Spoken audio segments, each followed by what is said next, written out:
Un jour, mon père, j'avais mon grand frère qui mangeait à la maison et mon père lui a demandé à quel âge tu as commencé à payer l'assurance de ta voiture. Parce que c'est l'assurance de la voiture et mon forfait téléphonique, c'est la seule chose que me payent mes parents.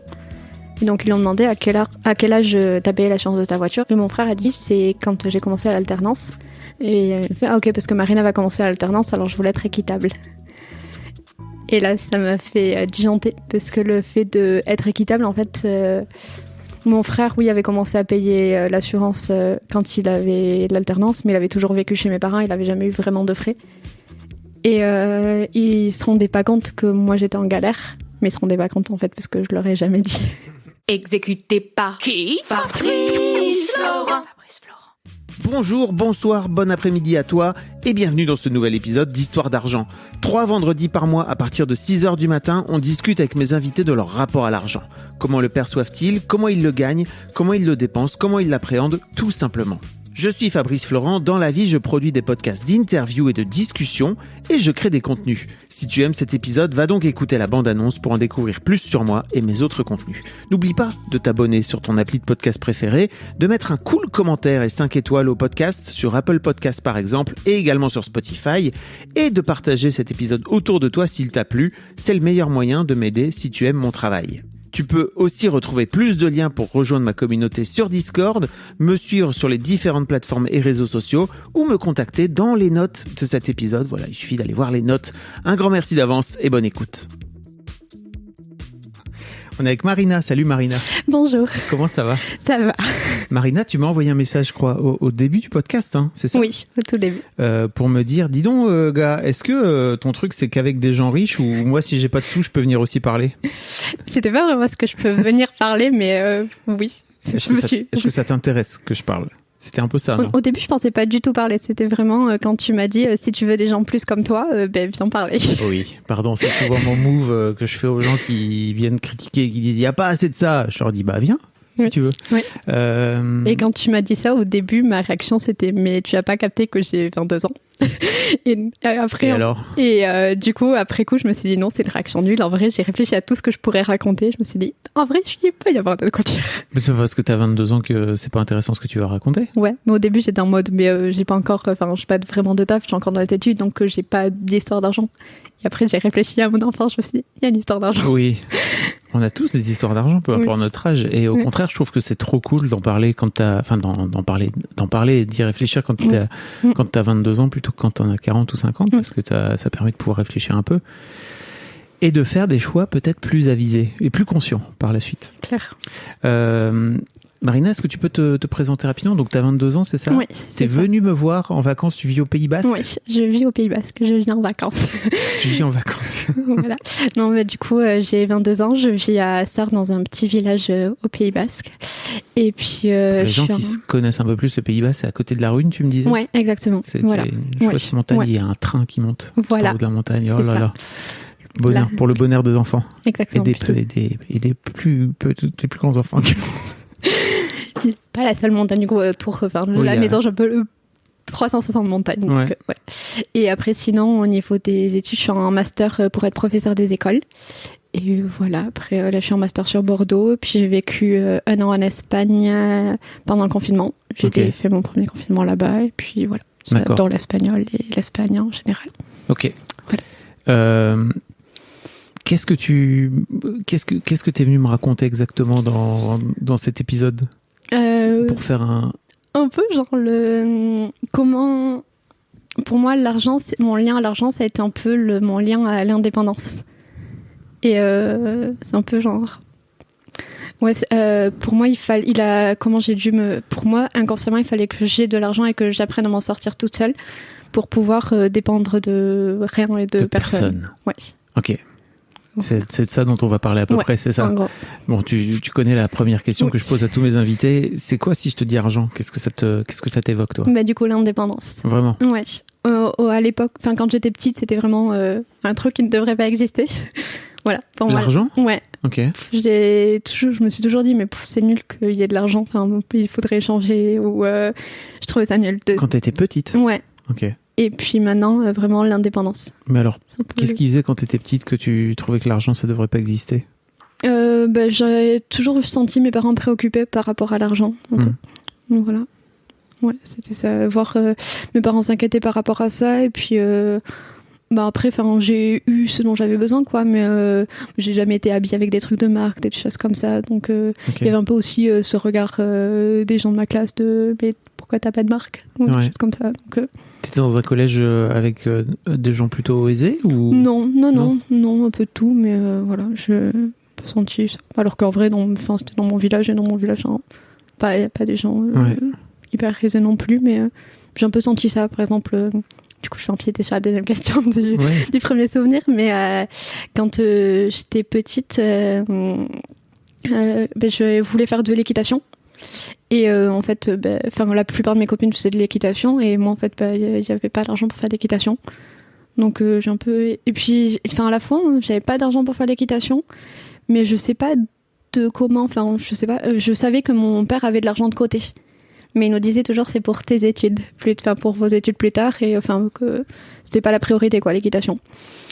Et c'est pour ça aussi que ça fait que ça m'a frustrée plus tard, puisque donc cet hiver, j'ai été justement en train de faire mes études, et c'était la galère financièrement. Et en fait, petite, je pouvais pas faire d'équitation parce que pour mes études, mais grande, je galérais aussi pour mes études, et mes parents me donnaient pas d'argent, mais parce que je leur en demandais pas, en fait. Ok. Plein de choses que tu viens de dire là. Oui. Qu'est-ce que font tes parents comme métier, ou qu'est-ce qu'ils faisaient quand tu étais petite? Ils font toujours la même chose. Ma mère est auxiliaire de vie, donc elle travaille chez des personnes âgées. Et mon père, il travaille en carrière et conducteur d'engin. Ok. Voilà. Donc c'est des métiers où tu sais à peu près combien ils gagnent ou combien ils gagnaient à l'époque, non? Aucune idée. Jamais. Non. C'est pas une question. Non. J'ai pensé justement aujourd'hui, je me suis dit je leur ai pas demandé, parce que je me suis dit depuis en sachant que j'allais faire cet épisode, je me suis lancé le sujet avec eux justement, mais pas cette question-là. Ok, donc tu leur en as parlé, c'est ça? Ouais. Tu me raconteras après. D'accord. Ok. Et mais donc ton père te disait quand tu étais petite, voilà, en fait cet argent-là viendra pour quand vous serez en études. Donc effectivement, ça t'a empêché peut-être de faire de l'équitation alors que c'était ton kiff. Et quand tes études sont arrivées, que peut-être t'avais besoin de cet argent, l'argent n'est pas arrivé. Ouais. Mais après, il n'est pas arrivé. Et moi, au début, sur le moment, je vivais ça comme une injustice. Mais en fait, c'est ce truc de je veux être indépendante, avec que j'ai jamais demandé d'argent à mes parents. Mais tes parents savaient pas de cette là que t'étais dans la galère financière? Non, pas vraiment. Ok. Ouais, non. Donc tu veux dire que tes parents t'ont éduquée pour être indépendante financièrement? Parce que j'ai l'impression que ça vient aussi d'eux, c'est ça? Ouais. Enfin, ça vient forcément d'eux, d'une manière ou d'une autre. À la fois, je sais pas si c'était... Oui, déjà oui, parce que on a toujours un truc, il faut travailler, tout ça. Mon frère est agriculteur, et lui, petit, il allait beaucoup travailler à l'agriculture, tout ça. Et donc, moi, étant plus intellectuelle, j'avais ce truc de... le truc intellectuel, c'est pas forcément valorisé dans ma famille. Ah, yes. Donc, il fallait aussi que je travaille. Et de notre côté, il y a moi aussi qui un peu cherchais l'indépendance aussi, dans le sens où... je pouvais chercher des choses dans ma famille émotionnellement, comme ça, ils savaient pas me donner. Et donc, je vivais souvent à attendre un peu ça. Et vu que je l'avais pas, je crois qu'inconsciemment, il y a un peu eu un truc au niveau de l'argent. Je n'attendrai pas. Et si j'ai mon argent, si je dépends pas d'eux financièrement, je dépends pas d'eux non plus émotionnellement. Alors attends, émotionnellement, t'allais chercher des trucs chez eux qui pouvaient pas forcément t'offrir, comme quoi par exemple? J'attendais à ce qu'ils me comprennent ou à ce qu'ils me valorisent ou comme ça, et ils le faisaient d'une autre manière. Et donc je retrouvais pas forcément ça. Ok. Et du coup, je pense que au niveau de l'argent, il y avait un peu ce truc où je vais avoir mon argent et je vais devenir indépendante, j'aurai rien à leur demander. Et je vivais un peu à attendre l'approbation de mes parents. Et donc, au niveau de l'argent, ils n'auront pas cette carte-là. Ok. Mais c'était un peu inconscient à l'époque. Bien sûr. Inconscient. Et quand tu dis à l'époque, ça date d'il y a 6 mois, c'est ça? Vraiment. Que j'en ai conscience, ouais. Que t'en as pris conscience. Ouais. Okay. Comme quoi, c'était il y a vachement longtemps. Est-ce que tu peux m'expliquer aussi, tu me racontais là hors micro qu'en fait tu travailles depuis que t'es toute jeune? Ouais. Je vis du coup dans un petit village, donc pas de transport, tout ça. Donc j'ai eu mon scout à 14 ans. Et 14 ans, c'est la liberté. et j'ai aussi du coup... C'est toi qui te l'as payé ce scout ou alors... Non, on m'a payé le scout. Okay. On m'a payé le scout, on m'a payé le permis scout aussi. Non, et après, pour la voiture, j'ai participé dans les deux. Okay. Mais, voilà. Mais pour le scout, on me l'a payé. Mais après, il fallait payer l'essence, en fait. Ça, c'est moi qui me payais l'essence. Et du coup, j'ai très vite commencé les babysitting. Et donc depuis 14 ans, je bosse l'été. Et c'est un truc qui, moi, m'a toujours paru logique. Et là, par exemple, maintenant, je suis en études sur Bordeaux. Et il y a des gens qui n'ont jamais bossé l'été. Et ça me paraît vraiment trop bizarre. C'est ça, qui ont 22 ans. Et ça me paraît vraiment trop bizarre. Parce que du coup, moi, j'ai fait des babysitting. Moi, après, à l'époque, quand j'avais 14 ans, je bossais pas beaucoup. Mais j'ai fait pas mal de babysitting. Puis après, j'ai passé mon BAF à 16 ans. 16-17 ans. 17 plutôt, je crois. Ouais, je crois que c'est 17, ouais. Par là. Et donc, j'ai passé mon BAFA là. Et à partir de là, j'ai commencé à faire des saisons d'animation. Les premières... l'année de mon BAFA, j'avais bossé que le mois d'août. Donc, en juillet, je continuais les babysitting. Puis même les babysitting, j'en ai toujours un peu fait. Et après, j'ai fait une saison dans la vente. Et là, je suis dans un petit musée sur le piment d'Espelette. Ah, voilà. Yes. Ouais. Tu partais pas en vacances de cette là? Jamais. Vous partiez pas en vacances quand vous étiez gamin? Non, on n'avait pas vraiment l'habitude d'aller en vacances. Des fois un petit peu aux vacances d'avril, mais sinon pas vraiment. Et après, l'an dernier, j'ai bossé en vacances parce que je suis partie travailler dans un camping en Aveyron. Donc je vivais dans le camping et je bossais dans le camping. Et tu faisais de l'animation, c'est ça, pour les enfants? Ouais, j'étais animatrice du camping. Ok. Voilà. Et d'accord, c'est vrai que c'est une bonne façon. Et moi, je le dis souvent, je sais pas si j'ai déjà dit dans l'histoire d'argent, mais je trouve que vraiment, il y a deux types de personnes dans la vie. Il y a les gens qui ont fait leur BAFA et les autres. Ouais. Et je trouve vraiment, mais même, tu vois, dans les métiers dans lesquels j'ai pu recruter, qui sont plutôt des métiers, on va dire, plutôt intellectuels, qui n'ont pas forcément rapport avec les enfants et tout, je trouve vraiment que ça ouvre, dès le plus jeune âge, à une forme de prise de responsabilité, d'aller t'ouvrir aux autres, d'aller travailler avec... des enfants aussi, c'est un délire. Hein, donc, totalement. Parce qu'à l'époque, j'aurais clairement pas pu parler comme ça. Et j'étais très introvertie. Et le fait de faire le BAFA, l'année dernière, j'étais l'animatrice du camping. J'étais pas l'animatrice en folie non plus, mais c'était mon job, du coup. C'était pas en mode géo ou à faire des... Oui. Ouais, c'est ça. Un petit peu avec la voiturette et tout, j'aimais bien. Et le petit micro, c'était trop drôle. Mais sinon, j'étais pas non plus hyper extravertie, mais c'était mon job, du coup, je le faisais aussi et ça m'a permis de parler aussi. Puis j'ai un peu ce truc où quand c'est mon rôle de parler, je vais parler et j'aime trop faire ça. Okay. Mais après, sinon, je vais pas prendre mon rôle pour parler. Ok. Ça m'intéresse aussi de revenir sur effectivement ce truc de travailler depuis le plus jeune âge. T'es sûr qu'à l'époque, il y avait un truc d'indépendance ou alors c'était vraiment... En fait, il y avait une culture, comme tu disais, avec ton frère, tu vois, d'aller travailler dès le plus jeune âge. Ouais, il y a aussi cette culture-là parce que je sais que dans ma famille... Mais du coup, je suis transfuge de classe. Apparemment, je le dis. Le fameux truc de transfuge de classe. Et donc, tout ce qui est intellectuel. Je me permets un petit point. Transfuge de classe, pour les gens qui entendent le terme pour la première fois, je vous mettrai un lien dans les notes de cet épisode. C'est tout simplement quand toi, tu fais des études et qu'en fait, tes parents n'ont pas fait du tout d'études supérieures et se sont arrêtés au bac ou avant le bac, quoi. Et toi, d'un coup d'un seul, ça veut dire qu'à 18 ans, tu rentres dans un monde auquel tes parents n'ont jamais appartenu, quoi. C'est ça. Après, même si je suis pas non plus, j'ai pas atterri dans son monde, mais je sens quand même ce décalage-là au niveau de tout ce qui est intellectuel. Ça va pas être quelque chose qu'ils vont forcément valoriser, sur lequel ils vont aussi se sentir dévalorisés par rapport à ça. Ils m'ont souvent dit, tu réfléchis pas comme nous, tu réfléchis trop comme ça. Et donc il y avait ce truc où il fallait aller travailler. Et je sais que mon frère, toujours, il a été... on avait un grand-oncle pour qu'il fallait faire le bois, donc lui, je ne saurais pas dire à quel âge, mais très tôt, il allait là-bas. Depuis tout petit, il allait à la ferme avec mon oncle travailler. Donc, couper du bois ? Non, c'est ça que tu disais ? Il rentrait du bois. Il rentrait du bois, ouais, il rentrait le bois, je crois pas qu'il le coupait, mais voilà. Puis depuis tout petit, son premier mot c'était tracteur, il passait ses journées à la ferme avec mon oncle et c'était très valorisé le fait qu'il travaille, quoi. Donc, vu que c'était mon grand frère, moi j'étais juste après, donc si j'avais un truc où je voulais être à la hauteur de mon frère, et donc il fallait aussi que je travaillais à ma manière. Et ok. Et en fait, ton frère, tu crois de ce fait-là que ton frère t'a poussé, ou alors tu crois que c'était un truc familial qu'il y avait où tes parents t'ont aussi inciter. Si par exemple Oui. pendant un week-end à 15 ans ou pendant un été à 16 ans, t'avais envie de rien foutre et de rien glander pendant les 2 mois, tes parents t'auraient regardé de travers, tu crois? Ouais, parce que mon petit frère, par exemple, a du coup 17 ans. Et lui, il a commencé à travailler cet été, mais il a bossé 1 mois cet été. Et à 20... Il me semble qu'il a jamais bossé. Ok. Et C'est le petit dernier, quoi, tu vois, c'est un peu le glandeur, c'est ça que tu... Ouais.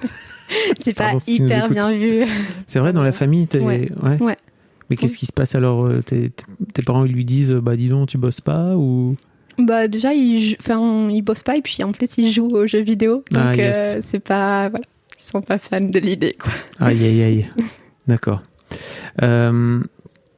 Qu'est-ce qui t'a, toi, donné envie de faire ce BAFA, alors, quand tu avais 17 ans? C'était un peu la continuité de ton activité de babysitter? Ouais, je crois. Puis dans mon lycée, ils le proposaient. En fait, c'était proposé dans mon lycée parce qu'il y avait une filière d'accompagnement à la personne, enfin, de tous les métiers de la petite enfance. Dans ton lycée? Ouais. Ok. Et moi, j'étais en général, mais il y avait aussi, c'était en général et professionnel. Ok. Et du coup, vu qu'il y avait cette filière-là, ils proposaient de passer le BAFA dans le lycée. Et puis j'aimais bien les enfants, tout ça. Donc, passer ton BAFA dans le lycée? Putain, je savais même pas que ça existait. Ok, ouais. Trop cool. Ouais. Après, c'était pas pendant les cours, c'était pendant les vacances. En fait, on retournait une semaine au lycée. Voilà. Trop bien. Et donc, c'était le lycée qui te finançait le BAFA aussi? Non, il fallait quand même le payer. Ouais, il fallait quand même. Ok, d'accord. Ouais. Et il n'y a pas un truc aussi... Alors, moi, je sais que dans mon village à l'époque, il y avait moyen de se faire financer une partie du BAFA par la municipalité, et de ce fait-là, si tu t'engageais pour 2 ans avec eux ou je sais pas quoi, donc il faut se renseigner. Je dis ça pour les gens qui, peut-être les plus jeunes qui écoutent. Il y a peut-être parfois des trucs, des aides municipales. Nous, le lycée ne finançait pas, mais je crois que il payait quand même une partie. Enfin, vu que c'était dans le lycée, je crois que c'était moins cher. D'accord. Et qu'est-ce que ça t'a fait, toi, de gagner de l'argent si tôt, si jeune? Qu'est-ce que t'en as fait de cet argent quand t'étais plus jeune? L'écureuil.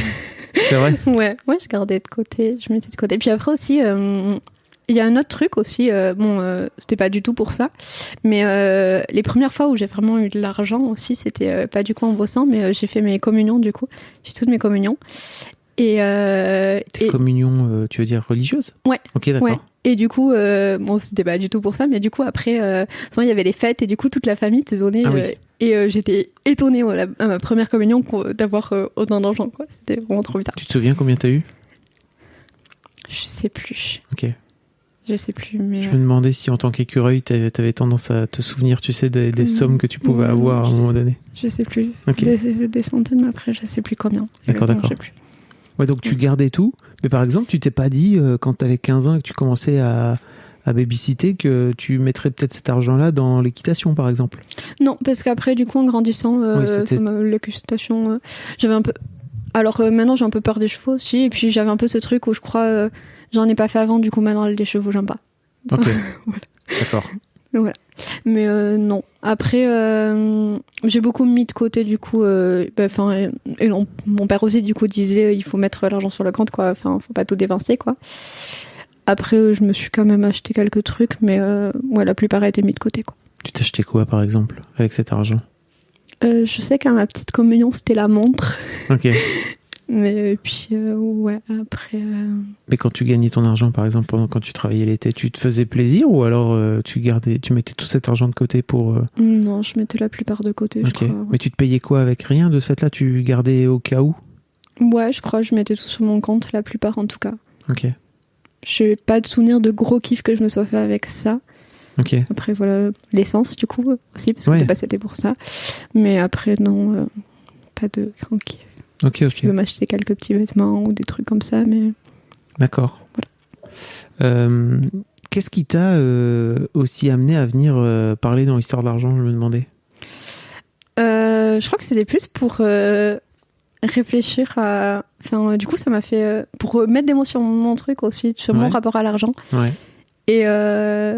Et puis, je trouvais ça trop stylé aussi de parler dans un podcast. Mais non, je me demandais un petit peu si tu avais en particulier un sujet sur lequel... les sorties. Parce que le jour où j'ai eu mon bac, j'avais été boire un verre avec des amis, et dont une amie adulte, quoi. Et en fait, j'étais hyper stressée. Enfin, on avait bu un verre, quoi. Et après, au moment d'aller payer, mon amie m'a dit il faudra que tu apprennes à aller dans un bar. Et en fait... Qu'est-ce qu'elle voulait dire par là ? Alors, sur le moment, je l'ai pris comme... en fait, aller dans un bar, c'est inviter tes potes. Ok. Et j'en ai parlé du coup avec elle très récemment, c'était pas du tout ça, c'est juste qu'elle a vu que j'étais hyper stressée et du coup c'était d'étendre le fait de pouvoir, tu peux aller au bar, prendre un verre et puis payer, c'est pas grave et voilà. Tu vois, c'était plus ça. Mais pourquoi t'étais stressée alors dans ce bar ? J'avais pas trop l'habitude d'aller prendre un verre et puis là c'était des amis d'univers différents. Du coup, c'était une amie qui était dans ma classe avec elle qui était plus une confidente à l'époque, quoi. Et donc c'était bizarre qu'elles se rencontrent d'être là. Enfin, c'était plus ça. C'est jamais un très bon plan de mélanger. Enfin, ça peut marcher, hein, mais c'est toujours bizarre. C'est un peu qui tout double de mélanger les bandes. C'était sympa, mais sur le moment, c'était un peu bizarre pour moi. Et ok, voilà. Et donc toi, elle te dit ça, et toi, dans ta tête, tu mets ça sur le dos de l'argent. Oui. Et du coup, pour moi, c'était aller dans un bar, en fait, c'est inviter les autres. Et du coup, j'ai un peu ce truc où... et je trouve que très souvent, alors je sais pas si c'est moi ou quoi, mais très souvent, quand tu vas prendre un verre avec quelqu'un, il y a un peu ce truc de c'est moi qui paye, non, c'est moi. Et il y a un peu le truc de prendre un verre avec quelqu'un, c'est réussir à inviter l'autre avant qu'il t'invite. Ah bon ?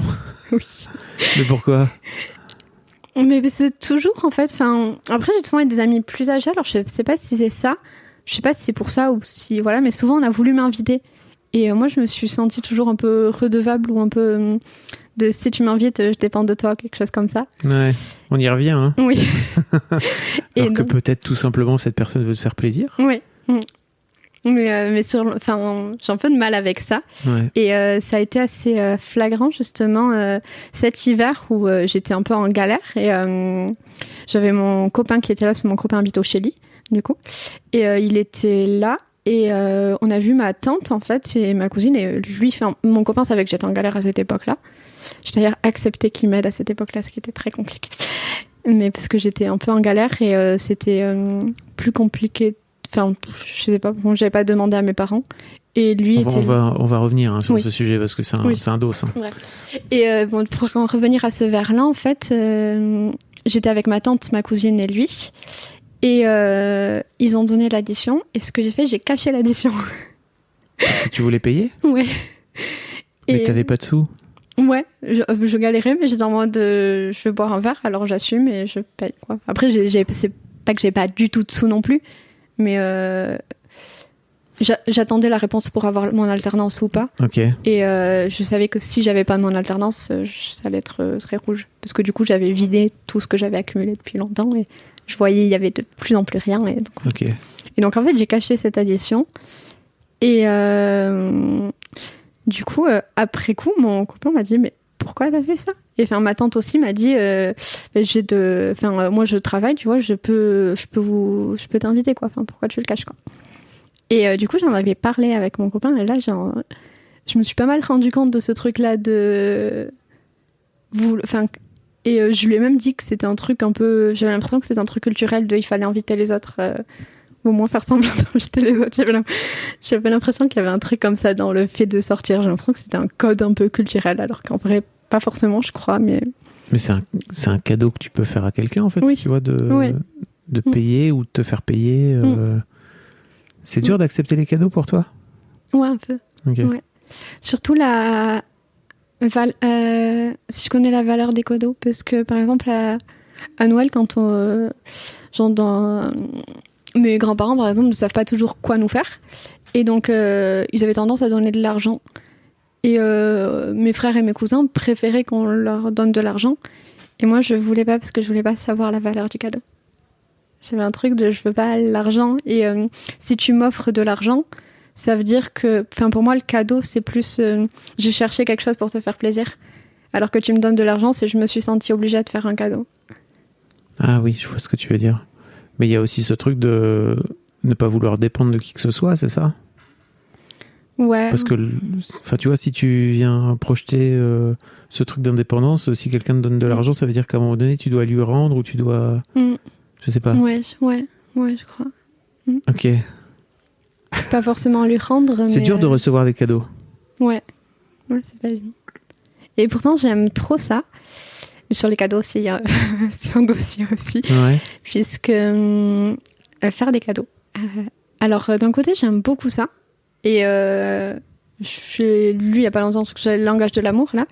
Et je sais que ça fait partie de mes langages de l'amour. Mais en même temps... De donner, tu veux dire ? Les cadeaux, à la fois de donner, recevoir, c'est un truc qui me touche beaucoup et qui me fait plaisir d'en faire. Mais mettre de l'argent dans un cadeau... j'avais un peu ce côté un peu... Maintenant, toujours, ça dépend. Maintenant, je vais avoir des périodes où je dépense facilement et je regarde pas. Et il y a des périodes où je veux pas du tout dépenser en sous. Et j'aime trop faire des cadeaux. Mais j'ai du mal à mettre de l'argent dans un cadeau. Et je sais que, par exemple, ce Noël, du coup...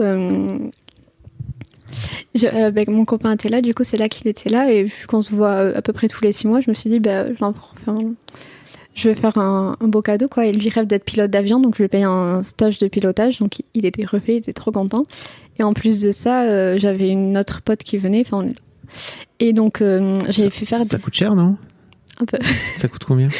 Là, j'avais une promo, donc je crois que c'était dans les 60-80, quelque chose comme ça. D'accord. Mais déjà, pour moi, faire un cadeau de cette valeur-là, c'était compliqué. Et en plus de ça, j'avais fait j'ai une amie qui brode, qui a sa marque de broderie. Et donc, j'avais fait broder des t-shirts, en fait, avec des t-shirts en commun, en fait, avec un peu une private joke pour lui, pour moi et pour notre pote. Et quand je leur ai donné ce t-shirt, c'est un cadeau qui me faisait trop plaisir. Mais pour moi, c'était hyper cher. Après, ça va, mais sur le moment, en fait, là, ils étaient contents, mais pas autant que je l'imaginais, je crois. Ah. Et il y a un peu ce truc où, en plus, j'ai fait ces cadeaux à l'époque où moi, je galérais. Et du coup, je suis en mode, c'est pas grave, parce que ça me fait trop plaisir de les voir kiffer. Et voilà, donc je vais mettre cet argent dans ces t-shirts. Et en fait, ils étaient pas hyper heureux. Je me suis dit, mince. Mais c'est parce qu'en fait, t'as fait ce cadeau-là en attendant quelque chose en retour, en attendant un truc aussi. Enfin, tu vois, c'était pas. Ouais, je crois. C'était un cadeau où tu te disais, bon, ok, ça me coûte cher. Et d'un autre côté, j'espère qu'en échange, ils me donneront, je sais pas, de la joie, de la reconnaissance ou je sais pas quoi. Et alors, eux, c'était juste un t-shirt pour eux, tu vois. Oui, c'est ça. Ouais, je comprends. Ouais. Et eux, ils ont trouvé joli le t-shirt, quoi. Mais en plus, le t-shirt était un peu grand, du coup, ils étaient en mode. Il est beau et c'était stylé parce que du coup il y avait un peu une private shot sur le t-shirt, mais en même temps c'est un t-shirt, quoi. Et donc tu disais que tu galérais cet été, mais cet hiver, mais avant ça, t'avais de l'argent sur ton compte. Tu te souviens jusqu'à combien de sous t'as eu sur ton compte ? 5 000. T'as eu jusqu'à 5 000 euros. Ouais, mais parce que en fait ce qui s'est passé, déjà même c'est assez rigolo parce que du coup l'année dernière. Pendant le Covid, tout ça, quand on attendait les étudiants qui galéraient, moi je comprenais pas parce qu'en fait j'ai fait ma licence à Bayonne, donc je vivais chez ma grand-mère, j'avais aucun frais, j'avais les bourses, donc j'étais payée pour aller en cours, quoi. Ma dernière année de licence, je suis partie en Erasmus en Espagne, donc j'avais les bourses Erasmus et j'étais à 2 heures de chez moi, donc j'avais en fait être en Erasmus ou être à Bordeaux en ce moment, c'est à peu près la même distance, sauf qu'à l'époque, j'avais 400 euros de bourse plus mes bourses normales. Donc, j'étais encore payée pour aller en cours. Et voilà. Et après, en rentrant d'Erasmus, ma voiture m'a lâchée. Et donc là, il a fallu que je me paye une voiture. Et donc, j'ai acheté une voiture à 5002.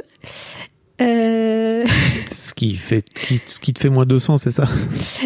En fait, ça a cassé mon compte, quoi. Et mais mon père a été cool puisque je commençais en service civique et du coup il m'a dit je vais te payer en fait une partie de la voiture, ce qui fait que quand tu finis ton service civique, tu as retrouvé tes 5 000. Donc en gros on a calculé, ils ont payé une partie de la voiture. Enfin, je crois que j'ai payé 3 200 dans la voiture et ils ont payé le reste. Et ce qui a fait qu'à la fin du service civique, du coup, j'ai retrouvé mes 5 000 et je suis partie bosser. Non, c'était à la fin de Service civique plus le boulot de l'été, je crois que j'avais 5 000. Ok. Et après, j'ai commencé Bordeaux. Et là, j'avais toujours que 100 € de bourse et plus les 400 de l'Erasmus. Et c'était tout, quoi. Et donc là, je suis passée de 5 000 à je les ai vus disparaître. Ok. À la fin, j'avais quand même... je crois qu'au moins où je suis restée, c'était 600. Ouais. Et après, mais quand j'avais 600, j'avais demandé de la... Oui, un jour, mon père... J'avais mon grand frère qui mangeait à la maison et mon père lui a demandé à quel âge tu as commencé à payer l'assurance de ta voiture. Parce que c'est l'assurance de la voiture et mon forfait téléphonique, c'est la seule chose que me payent mes parents. Et donc ils lui ont demandé à quel âge tu as payé l'assurance de ta voiture. Est-ce que c'est quand tu as commencé ton alternance ou après? Et mon frère a dit oui, c'est quand j'ai commencé à l'alternance. Et il fait ok, parce que Marina va commencer à l'alternance, alors je voulais être équitable. Et là, ça m'a fait disjoncter, parce que le fait d'être équitable, en fait, mon frère, oui, avait commencé à payer l'assurance quand il avait l'alternance, mais il avait toujours vécu chez mes parents, il n'avait jamais eu vraiment de frais. Et il se rendait pas compte que moi, j'étais en galère, mais il se rendait pas compte, en fait, parce que je leur ai jamais dit. Et donc, ce jour-là, on s'est un peu pris la tête, et je leur ai dit, en fait, non, c'est pas possible, vous vous rendez pas compte. Et donc là, ils m'ont dit ah non, tu vas pas payer l'assurance, mais on va aussi te donner de l'argent. Mais alors, comment ça s'est passé cette discussion? Parce qu'il y a cette petite phrase-là, c'est ça qui t'a fait vraiment, comme tu dis, disjoncter ou ok, c'était pas un truc que t'avais toi-même pensé auparavant, il y a vraiment eu ce déclencheur-là où tu t'es dit non, en fait, ils sont vraiment en train de dépasser les bornes et ce truc d'équité, c'est sûr, mais c'est sûr que je sais plus avec quel invité j'en parlais dans Histoire d'argent, mais on parlait des différences de traitement que tu peux avoir entre tes enfants, parce que tes enfants, ils n'ont pas forcément les mêmes besoins au même moment. Et effectivement, si tu as envie de toujours leur donner les mêmes choses, bah, peut-être parfois tu passes à côté. Là, typiquement, c'est un peu ce que tes parents faisaient, quoi. Et puis, il y avait ce truc aussi, mes parents ont toujours cherché à être équitables. Mais par exemple, mon petit frère a 5 ans de moins, alors que mon grand frère et moi, on a à peu près le même âge. Du coup, mon grand frère et moi, c'était à peu près en même temps. Mais pour mon petit frère, il voulait faire en même temps, mais ça faisait déjà longtemps. Du coup, il savait plus quand c'était. Donc, il y a plein de choses comme ça où c'est pas juste. Et puis, ton grand frère, il a travaillé avant toi, c'est ça, si j'ai bien compris? Ouais. Il a commencé à bosser tôt? Ouais. Ok. Et c'était quoi alors la teneur de cette discussion? Tu leur as dit, bah voilà, en fait, moi, je m'en sors plus. Ils sont tombés de haut. Enfin, j'aimerais bien que tu me racontes un peu plus. Ouais. Alors, ils savaient que c'était... Je pense qu'ils savaient que c'était un peu compliqué quand même, puisque ils savaient que j'étais avec sur les économies de... Ils savaient quand j'étais à 100 000, que j'ai commencé à 100 000. Ils savaient combien je payais mon appart. Donc, quelque chose près, ils savaient que je roulais pas sur l'or et que j'attendais l'alternance. Que j'espérais avoir cette alternance. Après... Du coup, sur cette discussion, sur le moment, je me suis énervée. Je me dis, mais équitable, en fait, vous faites rien d'équitable, vous vous rendez pas compte, tout ça. Ça a été dur pour toi d'avoir cette discussion à ce moment-là? C'était très dur. Et puis, c'était dur à la fois de leur dire ça, qu'ils me disent aussi qu'ils voulaient être équitables, alors que pour moi, je le vivais vraiment comme une injustice. En fait, c'était vraiment parce qu'ils se rendaient pas compte. Et il y a eu le truc aussi où du coup mes parents ils sont un peu tombés de haut, ils se sont inquiétés parce que mon père s'inquiète beaucoup il a toujours peur il a peur de pas avoir assez d'argent comme ça, et donc il voulait vraiment il a souvent voulu me donner de l'argent aussi, mais moi je suis en mode non, je gère. Il est venu te voir à plusieurs reprises, c'est ça? Ouais, il y a des moments il me disait si t'as besoin d'argent tu me dis, je peux vous donner de l'argent, quoi. Non, je gère. Et donc, ce jour-là, eux, ils m'ont dit, maintenant, tu paieras pas l'assurance et on va te donner de l'argent. Et moi, je leur ai dit, non, si j'ai mon alternance, je peux payer l'assurance. Ah oui. C'était en mode, non, maintenant, je vais avoir mon alternance. Donc là, juste pendant 1 mois, c'est la galère. Mais dans 1 mois, j'aurai mon alternance et ça va aller. Et je pourrai payer l'assurance. Et j'en ai parlé à une amie. Mon amie m'a dit, mais c'est super, ils se rendent compte de ce que tu vis. Ils veulent t'aider, tout ça. Non, ils veulent me donner de l'argent. Oui, ça on appelle ça t'aider. Oui. Toi, tu considères pas que c'est t'aider? Si, mais... C'est un cadeau empoisonné, c'est ça? Non, c'était sympa. Mais moi, ce qui me dérangeait dans le fait qu'ils voulaient me faire payer l'assurance, c'était qu'ils me disent que c'était équitable. Moi, j'étais pas contre de payer mon assurance si j'avais mon alternance. Enfin, à partir du moment où j'avais mon alternance. Mais c'était qu'ils considèrent ça équitable. Donc là, maintenant, c'était... ils prenaient en compte et ils m'ont bien aidé et ils m'aident encore, du coup. Mais c'était ce truc où j'ai eu du mal à accepter qu'ils me donnent cet argent. Pourquoi ? Parce que du coup... Souviens-toi de l'équitation ? Oui. Pour toi, il n'y a pas un truc assez normal, en fait ? Oui. Par rapport au fait que tu n'aies pas eu droit à cet argent quand tu étais gamine et que tu voulais faire du cheval ? Ouais. Oui, en soi, oui, mais c'était un peu compliqué à accepter qu'ils me donnent cet argent. Et puis, il y a un peu ce truc où... je crois qu'on revient toujours à ce truc de... Quand j'étais petite, j'attendais qu'ils me comprennent ou des choses comme ça, et ils pouvaient pas trop. Et du coup, s'ils me donnent de l'argent, c'est un peu... Je peux attendre...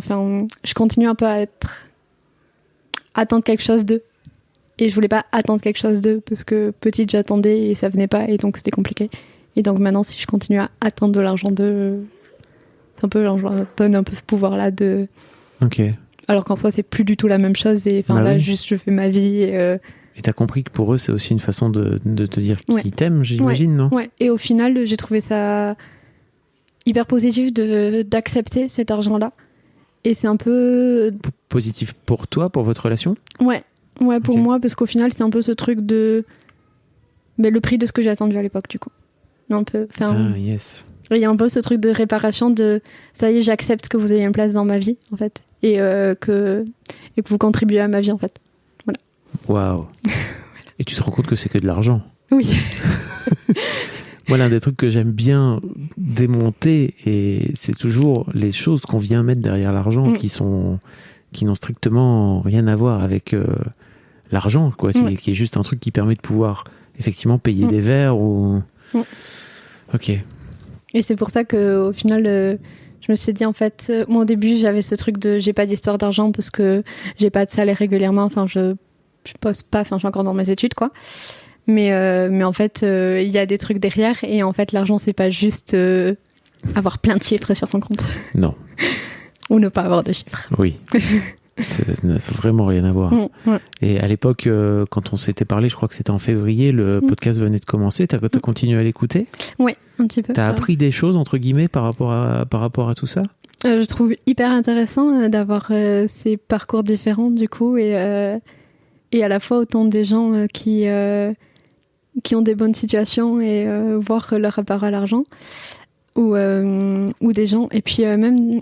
ou des gens qui ont au contraire des galères et leur rapport à l'argent, et puis voir que parfois en fait le parcours émotionnellement est similaire dans l'un comme dans l'autre, quoi. Oui. En fait.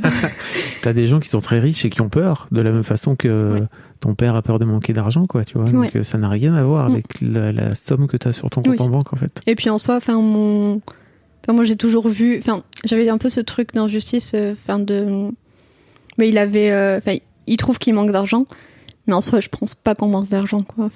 Mais tu sais, donc, est-ce que tu as eu cette discussion avec tes parents, finalement ? Par rapport à quoi ? Par rapport à l'argent, est-ce que tu leur as dit, voilà, en fait, moi, j'aimerais maintenant qu'on parle d'argent, quoi ? Du coup, par rapport à ça, par rapport à mes besoins, tout ça, on en a parlé un petit peu. Ouais. Après, pas plus que ça non plus. Pas de... Je leur ai dit que je savais qu'ils avaient peur de manquer d'argent, mais le jour, du coup, je leur ai dit que... le jour de cette histoire d'assurance, je leur ai dit justement que j'allais peut-être parler dans ce podcast. Ouais. Et à chaque fois, je savais jamais trop... d'un côté, je voulais leur en parler, voir comment ils réagiraient. Et de notre côté, j'avais un peu peur de leur en parler, je crois. Et je leur ai dit, et puis là, je leur ai dit que j'allais le faire, quoi. Et puis j'en ai même parlé avec ma tante, avec mes cousins aussi. Et au final, je commence à avoir un peu cette discussion autour de l'argent avec des amis, et je trouve ça hyper intéressant toujours. Parce que je trouve que c'est assez cool d'aller voir tes parents et de leur dire voilà, moi aujourd'hui, mon rapport à l'argent, c'est si tu me donnes de l'argent, en fait, t'es en train de m'acheter, entre guillemets, une forme d'indépendance, quoi. Ouais, ça, je leur en ai parlé un petit peu. Tu leur en as parlé ? Ouais. Comment ils ont réagi ? Puis, souvent, quand je leur parle comme ça, ils savent pas trop comment réagir, du coup, ils écoutent. Ok. Mais je crois qu'à un moment, ils culpabilisent un petit peu aussi de m'avoir filé cette peur par rapport à l'argent et ce truc de... Parce que je sais qu'ils ont clairement fait de ce qu'ils pouvaient, qu'ils ont fait de leur mieux, et et c'est très bien comme ça. Et au final, je suis trop contente que ça se soit passé comme ça. Mais ils s'en veulent un peu que j'ai pu avoir ces insécurités à l'époque, quoi. Bon, et aujourd'hui, donc t'es encore dans tes études ? Ouais. Tu vas devenir... tu me disais là que t'avais trouvé un job à 25 heures, c'est ça ? Pendant l'été ? Ouais, pour cet été. Et que t'avais eu une bonne surprise en termes de salaire. Mais ça veut dire que que t'as été embauché dans ce job sans savoir combien t'allais être payé ? J'ai pas regardé. Parce que de toute façon, en faisant des jobs d'été, pour moi, c'est un SMIC et voilà. Et donc, j'ai pas du tout regardé. Et mais vous avez pas eu une discussion tu leur as pas demandé, au fait, c'est payé combien ? Non. Ok.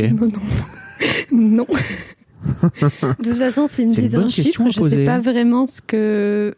J'ai du mal à... Je crois que je veux tellement pas... c'est pas un sujet... Maintenant, j'ai envie d'apprendre sur tout ce qui est finance, tout ça. Mais à l'époque, tu me dis, tu vas être payé tant, je sais pas ce que ça veut dire. J'apprends à peine maintenant, à force de me le répéter presque tous les jours, la différence entre brut et net. Ouais.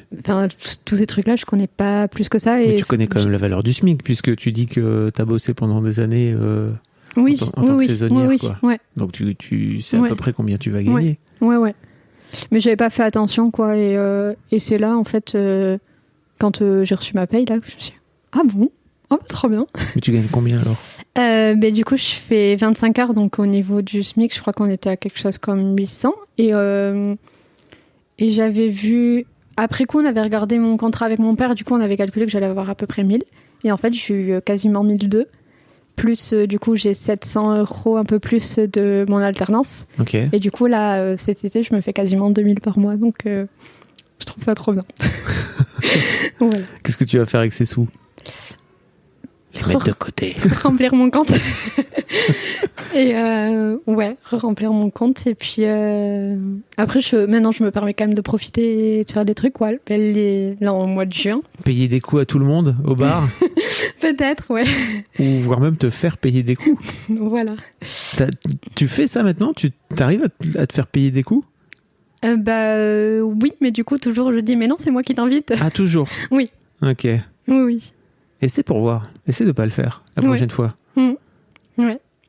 Puis il y a ce truc de, à chaque fois, les gens payent et puis ils disent, mais non, tu paieras la prochaine fois, mais en fait, c'est pas vrai. Bah, ça dépend, bien sûr que si. Pourquoi ? Ah ouais. Mais j'ai l'impression, après, c'est peut-être... Moi, j'ai des amis avec qui on alterne, en fait. C'est cool. Ok. Et tu vois, vraiment, on se dit, bon, qui c'est qui a payé la fois passée ? Bon, c'est toi, ok, voilà. Puis parfois, il y a quelqu'un qui paye 2 fois d'affilée et c'est pas grave, quoi. Ok, c'est possible. Oui, c'est possible. Ouais, ça me paraît fou. Alors, c'est hyper simple, mais ça me paraît... Oui, c'est simple. Et puis... Tu sais quoi ? Parce qu'en fait, ça t'invite juste à recevoir ce cadeau et à faire, c'est cool. Ouais, c'est vrai. Et à le kiffer. Et à faire, là, je me fais payer un coup, ça fait plaisir. C'est vrai. Ici, il y a le truc de la couch. C'est la caisse, en fait, si on le traduit. Ça va être quand on va en soirée. Au lieu de un paye la tournée de tout le monde, en fait chacun met une certaine somme d'argent dans la couch et après on va payer toute la soirée avec cette couch. Ok. Et je trouve que c'est un concept pas mal aussi, mais moi qui m'a toujours saoulée puisque je me bois pas ou très beau en fait, je vais boire un verre dans la soirée et du coup tout le monde va mettre par exemple 10 € dans la soirée et moi je vais boire pour 2 € et du coup je suis en mode je leur paye la soirée. Et alors ça fait quoi? Après c'est sympa tu vois de payer pour eux, mais le principe de la couch c'est justement on fait un truc égalitaire, ouais. Et là c'est pas égalitaire et des fois je trouve ça pas juste parce qu'autant je trouve ça pas juste quand on m'invite trop, mais de trop inviter non plus. Est-ce que tu fais le sketch de Muriel Robin, c'est ça, avec l'addition? Je sais pas si tu l'as déjà vu ce sketch. Ah bah j'invite les gens qui connaissent pas ce sketch fabuleux de l'addition. C'est le fameux sketch de l'addition de allez on divise et en fait il y en a un qui veut pas et qui veut faire chacun son truc et donc de ce fait là ça crée toute une situation. Donc tu tapes Muriel Robin l'addition dans YouTube, tu vas trouver, tu vas voir ça va rien que le titre je crois que ça va te parler. Voilà. Et donc ouais de cette là ok mais tu payes quand même. Quoi ça? Bah tu me mets quand même 10 €. Maintenant je fais plus couch. De quoi? Maintenant maintenant je sors plus non plus avec mes cousins comme ça, avec mes, même pas forcément mes cousins, mais avec les gens avec qui j'ai pu faire ce système-là. Après, pas pour ça, j'ai pas arrêté de sortir Oui, avec c'est ça. eux pour qu'on fait la Comme ils me font payer 10 balles au lieu de 2, et ben j'y vais plus avec eux. Voilà. Non, c'est pas pour ça, voilà. Pas radine à ce point-là non plus. Hein. Mais c'est pas radine, tu sais. Ouais. T'avais écouté l'épisode de Christian Junot, le premier épisode où il parle justement, tu vois, d'ouvrir les bras et de fermer les bras. C'est qu'en fait, il y a des périodes où il y a des moments, où il y a des situations où tu as envie d'être plus radin, entre guillemets. Il y a d'autres périodes où tu as envie d'être plus généreuse. Et il faut pas y mettre de jugement de valeur. En tout cas, moi, j'y mets pas de jugement de valeur. C'est juste, j'essaie de comprendre ce que ça te fait vivre, tu vois, de mettre 10 balles alors qu'en fait, tu ne bois que 2, quoi. Ouais. Mais c'est pas facile, hein. Oui. C'est clair. T'as terminé quand tes études? J'ai terminé au mois de mai. Ah oui, du coup, je venais à ça, je sais plus pourquoi je me suis perdue en chemin. Au mois de juin, je me suis payé un kiff. J'ai passé, du coup, un mois au Chili, du coup, chez mon copain. Mais du coup, j'ai payé 1 000 € l'avion. Ouais. Et ça t'a fait quoi de payer 1000 balles d'avion? Alors, en plus, j'aurais pu payer moins, mais en voulant être trop écureuil, on se fait avoir. Parce que du coup, j'ai vu... j'avais d'abord payé ces billets d'avion-là pendant le confinement. Parce que pendant 1 an et demi, on a essayé de se voir, mais confinement, tout ça, on n'a pas pu se voir. Et donc, j'avais acheté les billets d'avion, mais finalement, j'ai pas pu y aller parce que les frontières ont refermé. Et à cette époque-là, j'avais payé le billet d'avion aller-retour 300 €, je crois. Et... ouais, dans les 300. Et donc, que j'avais pas pu l'utiliser. Et donc là, quand j'ai voulu y aller au mois de juin, j'ai commencé à regarder, c'était dans les 600. Et en mode, c'est cher. Donc je vais attendre un peu. Mais non, mais c'est pas du tout la chose à faire. Enfin, j'imagine que tu t'en es rendu compte. Oui, mais parce que du coup, il y a des trucs des groupes de prix, tout ça. Parce que du coup, mon copain est au contraire hyper calé pour trouver les billets les moins chers. Pour les voyages, il devrait faire conseiller un voyage. Voilà. Et donc, je me suis dit, peut-être que c'est pas un bon jour. J'ai entendu le mardi à minuit, voilà. Et en fait, je l'ai laissé passer et j'ai pas pris pendant longtemps. Et puis après, c'est monté à 800. Puis, ah non, c'est encore plus cher. Je vais attendre un peu, ça va redescendre. Eh ben non. Oh no. Et donc, voilà. t'as payé 1000 balles au lieu de 600, c'est ça? Ouais. Mais en fait, tes billets à 300, ils étaient pas valables. Alors, j'avais... mais du coup, j'ai pas payé 1000. J'ai payé 1000, mais j'avais les 350 à redonner, quoi. Et ça t'a fait quoi, alors, de payer 1000 balles au lieu de 600? Ça t'a fait mal au cœur ou... Ouais, un peu. Et puis, en même temps, il y avait ce truc où j'avais commencé mon alternance et j'étais en mode, vas-y, je bosse pour ça. Ouais. Et c'était stylé aussi. Puis à la fois, j'allais voir mon copain. Et puis, j'ai toujours rêvé d'aller en Amérique latine. Donc... c'était un peu aussi réaliser un rêve. Ah, c'est cool. Donc, tu vois, t'as réussi à dépenser 1000 balles et à te dire, c'est un kiff. Oui, bon, sur au moment où j'ai rentré mon code de carte, c'était pas un kiff. C'était ça, pique. Est-ce qu'il y a d'autres choses dont tu voulais parler? Oui, parce que tu te lances aussi tu vas démarrer ta carrière bientôt. Oui. Tu vas avoir un vrai salaire. Oui. Et en même temps, tu choisis un job où, professeur des écoles, j'imagine, il n'y a pas beaucoup d'évolution salariale, quoi. Il y a quand même des échelons, tout ça, mais après, à vrai dire, j'ai ma tante qui est prof et je lui ai demandé hier combien elle gagnait à peu près, parce que je me suis dit, en vrai, j'ai aucune idée de combien elle gagne en prof. Voilà. Et ouais. Après, j'ai un peu ce truc où, mais justement, si tu m'avais fait la remarque quand tu t'avais dit que je voulais être prof, tu m'as dit, c'est pas non plus que je sentais ce décalage avec mes parents, un truc, et j'avais dit que je voulais être prof, et je m'avais dit, mais c'est pas non plus un job où tu vas gagner des milliers et des cents, quoi. Et je crois que, du coup, ça m'a fait réfléchir, et je me suis dit, je crois que c'est aussi un truc de stabilité de l'emploi aussi. Ouais. Le fait d'être fonctionnaire, je trouve ça stylé. Bah oui. Et après, je sais pas, il y avait pas aussi cette réflexion sur aussi que j'aime ce boulot, et oui, je pense pas qu'on fasse ça pour... Non, t'as travaillé avec des enfants depuis que t'es toute petite, donc je vois bien l'idée, mais c'est vrai que il y a aussi ce truc où, oui, c'est un emploi stable, quoi. Ouais. Puis là, il y a un peu la réflexion aussi de... parce que je veux être prof, mais après, il y a privé, public, il y a en basque ou pas en basque, parce que du coup, vu que je parle basque, et au début, je m'étais dit... je vais mettre toutes les chances de mon côté parce que je vais le faire dans le privé et en basque. Et comme ça, je suis sûre d'être dans la région. Donc, au début, je peux tout mettre de côté parce que je serai chez mes parents la première année. Voilà. Et Et en fait, déjà, je renonce un peu au privé, puis même si j'ai toujours été dans le privé, tout ça, mais parce que j'aimerais bien aller à l'étranger, du coup. Et j'ai pas le droit au statut d'expat. Enfin, moi, j'ai pas le statut d'expat dans le privé. On a le droit que dans le public. Et du coup, dans le privé, on peut aller à l'étranger, mais pas dans les mêmes conditions, quoi. Et après, la question du basque ou pas basque, je parle le basque, ça a été ma première langue, en fait. Ouais. Et donc, je m'étais dit que ce serait bien de le faire en basque. Mais en même temps, la prof de basque fait toute la partie mathématique et j'aime trop la partie grammaire, orthographe, études de langue, tout ça. Et donc, j'ai un peu ce truc où je suis pas sûre de vouloir y renoncer. D'accord. Donc, j'ai un peu ce dilemme.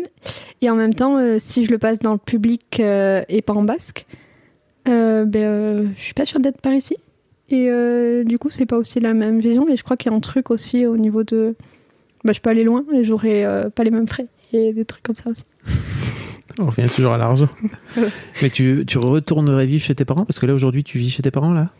Ouais. Quand je suis ici, enfin, quand je suis à Bordeaux, j'ai un appart à Bordeaux. Ouais. Et quand je suis ici, je suis retournée chez mes parents. Ça te fait pas bizarre, non, de retourner chez tes parents? Ouais. C'est très compliqué de retourner chez mes parents. Surtout que j'ai vécu un an en Espagne. Ouais. Voilà, et donc j'ai vraiment eu mon appart là-bas avec ma pote et tout, c'était trop bien. Et donc là, revenir chez les parents, c'est très bizarre. Et puis, et là, du coup, l'été, je suis à moitié du temps chez mes parents, à moitié du temps chez mes grands-parents, parce que du coup, je travaille à côté de chez mes grands-parents. Donc, et toi qui veux gagner de l'argent pour être indépendante, tu t'es pas dit, ok, maintenant que j'ai mon alternance, je peux me payer peut-être un petit appart, un studio, à moi? Là, j'ai mon alternance au Pays Basque, mais j'ai mes études à Banlieue, du coup, je suis à moitié des temps, donc je vais pas payer un appart à Bordeaux et un appart ici quand même. J'avoue. Voilà. Après, je sais pas, pour l'année prochaine, je sais pas, parce que du coup, l'année prochaine, en soi, je suis prof. Enfin, pas l'année là, mais l'année d'après. Et j'ai un peu ce truc où... du coup, si dans le cas où je le passerai en basque, du coup je serai vers ici. Au début, je me disais pendant un an, je serai chez mes parents. Puis là, je me dis ça serait stylé quand même d'avoir un appart d'un côté. Et puis après, normalement, j'aurai mon copain. Bon, après, c'est pas du tout sûr, mais j'aurai peut-être mon copain qui viendrait passer un an ici. Du coup, lui prendrait un appart. Ton copain, il est chilien alors, c'est ça? Ouais, ou il vit là-bas? Il est chilien et il vit au Chili. Voilà. On s'est connus quand j'étais en Erasmus en Espagne. Voilà, on était voisins, puis il est retourné là-bas. Waouh. Voilà. Et du coup, sur ça aussi, d'ailleurs, il y a pas mal de... Il y a un vrai sujet aussi par rapport à ça. On peut y aller, hein, si tu veux. Je finis juste ça. Du coup, lui viendrait ici et du coup, il prendrait un appart ici. Et donc après, est-ce que je reste chez mes parents, mais du coup, je squatte chez mon copain de temps en temps, ou est-ce que je prends aussi mon appart, voilà. Mais du coup, sur le Chili, il y a pas mal de trucs parce que c'est hyper intéressant de comparer le rapport à l'argent ici et le rapport à l'argent là-bas. Et au boulot et plein de trucs. Par exemple, pendant le confinement, un truc... il y avait un peu... un jour, je parlais avec lui, je lui disais en vrai, de confiner ou pas confiner, c'est la question de est-ce qu'on privilégie l'argent ou la santé. Et il me dit, il faut privilégier l'argent parce que sinon, t'as pas la santé. J'étais en mode, non, si. Et en fait, parce que là-bas, il n'y a pas toutes les aides qu'on a ici. La sécu. Voilà. Et puis là, par exemple, il a eu des petits problèmes de santé, rien de truc, mais du coup, lui, il n'avait pas vraiment de mutuelle. On peut prendre des assurances privées comme ça, mais il en avait pas vraiment parce que il avait un temps, il va pas investir dans ça, quoi. Et du coup, en fait, à chaque fois qu'il allait chez le médecin, il était en mode ça rajoute ça de frais. Et j'étais en mode mais c'est fou de voir le rapport à la santé lié à l'argent, quoi. Parce qu'autant dans ma vie, il y a plein de trucs qui sont liés à l'argent, mais la santé, pas vraiment, quoi. On vit dans un beau pays, hein. Voilà. On se rend pas compte. Ouais.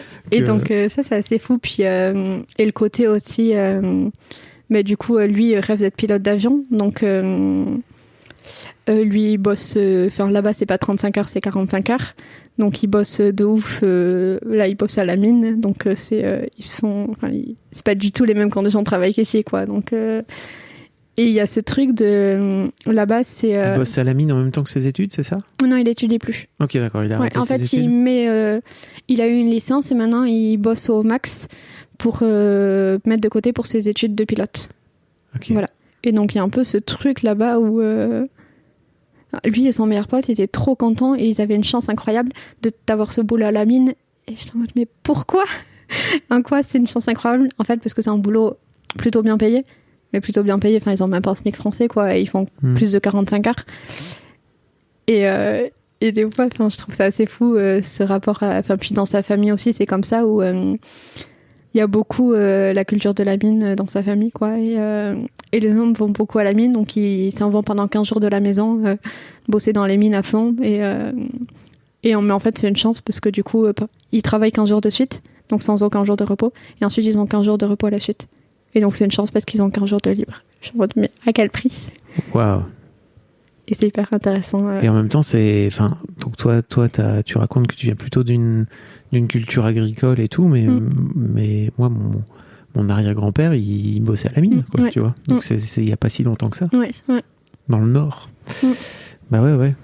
On vient de là, l'air de rien, tu vois. Ouais. C'est sûr que toi, de ce fait-là, d'avoir ton copain qui est dans ces conditions-là, dans lesquelles pouvait vivre mon arrière-grand-père, tu vois, c'est sûr que ça fait un gros décalage, j'imagine. Quoi. Et puis il y a un peu ce truc aussi où ils travaillent dans une mine de cuivre et je suis en mode... En fait, eux, ils se tuent la santé pour avoir du cuivre qui va être envoyé à l'autre bout du monde et dont ils vont pas vraiment utiliser eux. Et j'ai un peu ce truc aussi. Enfin, il y a un peu aussi un sujet autour de l'argent et l'éthique et le climat, tu vois. Parce qu'il y a aussi un truc où je commence à accepter de mettre de l'argent. Ça va être... je veux plus trop... J'essaie d'éviter d'acheter dans tout ce qui est fast fashion, tout ça. Et du coup, je me dis maintenant, si je veux acheter des vêtements, c'est soit en seconde main. Mais ici, c'est un peu compliqué pour l'instant. L'offre est assez limitée. Tu veux dire au Pays Basque, c'est ça? Ok. Ouais. À Bordeaux, il y a vraiment de quoi, mais au Pays Basque, c'est un peu limité encore. Et pas Vinted? Oui, Vinted, oui. Oui, c'est ça. Oui. Non, mais c'est vrai. Un autre sujet par rapport à l'argent, les frais de livraison. Ok. C'est compliqué pour toi de payer des frais de port, c'est ça? Ouais. Ok. Je m'en étais même pas rendu compte. Mais... Ouais.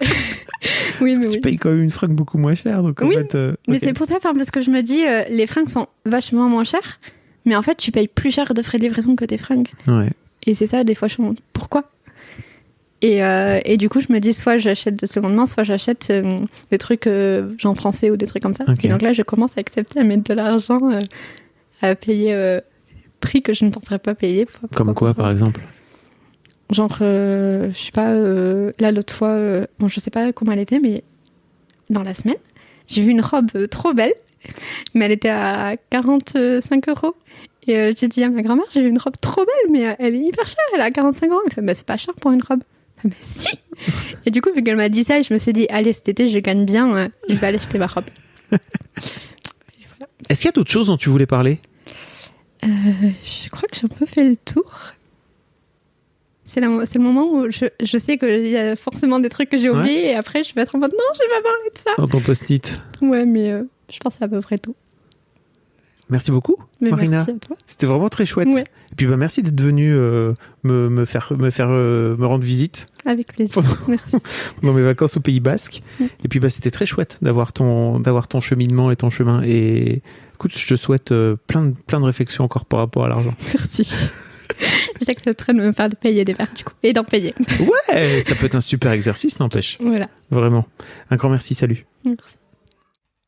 Un grand merci à toi d'avoir écouté jusqu'au bout. N'hésite pas à t'abonner au podcast dès maintenant pour ne manquer aucun épisode. Tu trouveras tous les liens dans les notes de cet épisode justement. Tu pourras également retrouver chaque veille d'épisode un extrait qui, je l'espère, te donnera envie d'écouter l'épisode complet le lendemain. Si tu découvres et que tu aimes ce podcast, tu devrais aussi aimer mes autres podcasts. Je t'invite donc à aller voir dans les notes de cet épisode ou sur fabflorent.com, fabflorent.com. Tu verras, il y a tout un choix. Je te mets aussi dans les liens comment t'abonner à ma newsletter où je t'envoie régulièrement des nouvelles, comment te connecter à mon Discord, comment me contacter ou encore mes différents réseaux sociaux, etc. Tu l'as quoi. Merci encore pour ta précieuse écoute et d'ici au prochain épisode, je te souhaite une très belle vie.